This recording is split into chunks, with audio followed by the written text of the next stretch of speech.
I have to. Okay. Step number 2.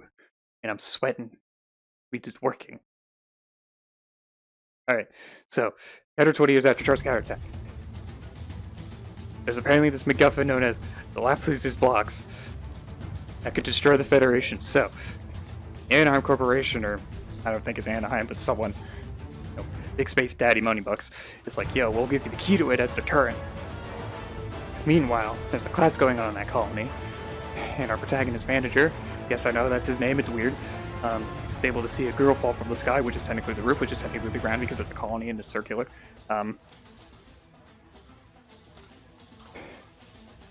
Is able to see that with his, epic Reddit gamer IQ eyes, and is like, look, a woman, I must go save. Because that's what teenagers think, right? So he steals the construction mech, and then discovers she's being chased by Neo Zeon, who are basically remnants of a space republic turned space fascism. Very much like an ally to Japan during the 1940s, but we're not going to get into that right now. And so they're like, yo, princess, come back with us. Avenger's like, what? You're royalty? And it ends up being Princess Neva Minerva. I'm just going to call her Molasses. And she's like, yes, no, I'm a remnant of the Zabi space fascist family that screwed everything up and dropped a colony on Australia. But they need the key. She wants the key to open the box to free people from Earth's weight against the Earth, because Earth is like oppressive and whatnot. It's basically just America. The world is America. All right. Just think of it that way. Do I have everyone? All right. So the colony gets caught in the crossfire between Neo Zeon and the Federation, and they're like, yo, where's the key? And manager's like, yo, it's my dad who I forgot I had because I had my memory wiped. And the dad's like, yep, here's the unicorn, it's the key. Don't get yourself killed, kiddo. By the way, I'm dead. So he, kicks some ass, and the unicorn does it for him because the unicorn's like, yo, I'm a war machine, not a safe space. And then there's a bunch of the Federation's like, I have the unicorn, we're gonna use it, and Neo Zeon kidnaps them and is like, I have the unicorn now I'm gonna use it, and then the Federation's like, okay, we're just gonna bomb this this asteroid with civilians on it. Acceptable casualties, if you will. Do I have everyone so far? This idea was a lot better in my head than it is in practice, because my shoulders are going to fall off. Anyway, they find another clue to where the box is, and then the Char ripoff, Full Frontal, who has a very nice voice but not gay, is like, yo, I want it. And then manager rendezvous with the sleeves again, and at this point, Zeon and the Federation are like having conflicts again. Neo Zeon is like coming out of the ocean and the swamps and whatnot, and being like, yo, this nice building you have that's government ran, goodbye. They have this big ass mobile armor that looks like a swan that's red, I think. That's the best way I can describe it. It's a bird. It just screeches once and then vibe check, everyone's gone. She's like, the pilot for it is like, yo, I'm doing this for vengeance, but I know I'm a new type. And then at this point, I keep purposely avoiding the term new type because it's bullshit. It's just Jedi's psychic powers.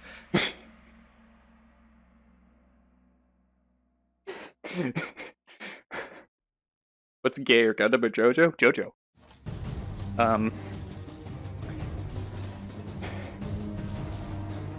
So the sleeves are in the desert, and there's a little bit of a powwow. Minerva, Molasses, she kind of gone buddy-buddy with this Federation pilot who's become in love with her, because of course he has. It's a Gundam thing, we need to have love triangles. Even though he's like, I think 7 or 8 years older than her. I don't remember. It just came off really creepy to me because he's always angry.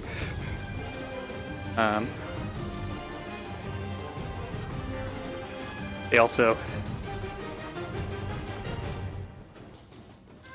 God, I lost my train of thought. Okay, so she's on... Space Princess Molasses is on Earth, and then she gets captured by the Federation. Hey, we were taking her to Earth as a way to be like, yo, let's try to find a way to do a truce. And then the Neo Zeon mobile armor shows up and is like, vibe check. I said a bunch of stuff. Our protagonist, Bangerang, is like, yo, I don't like that, I'm gonna go stop him. Captain Sleeve's like, nope. It's Bangerang, throws a temper tantrum, kicks him in the face. Goes in the Unicorn Gundam to talk to a giant war monster who stop it.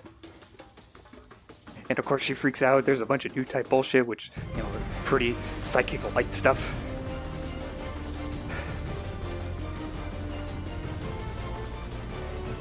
And then second Unicorn Gundam, there are 3.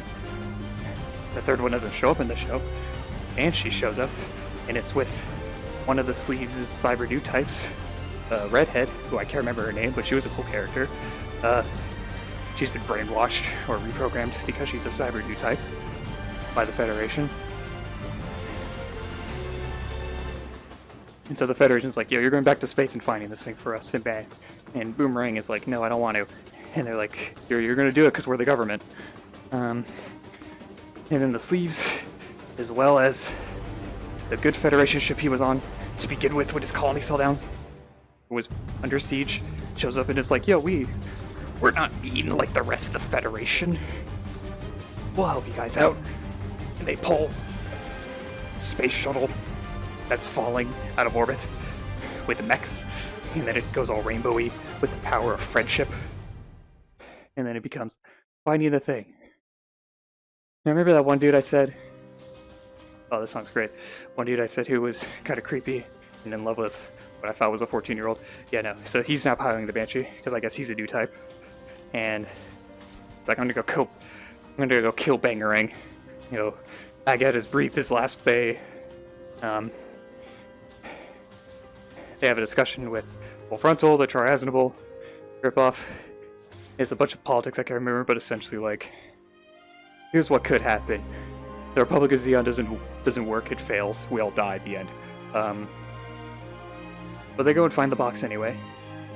And Full Frontal tries to stop him with his big mobile armor thing. I think it's like the Neo Zeon. While the Banshee tries to fight, and then he turns aside because he's like, something power, friendship, accidentally kills Cyber Dude type girl, and she projects herself as a naked space lady, and he's like, don't do it, and he's like, okay. Last stretch.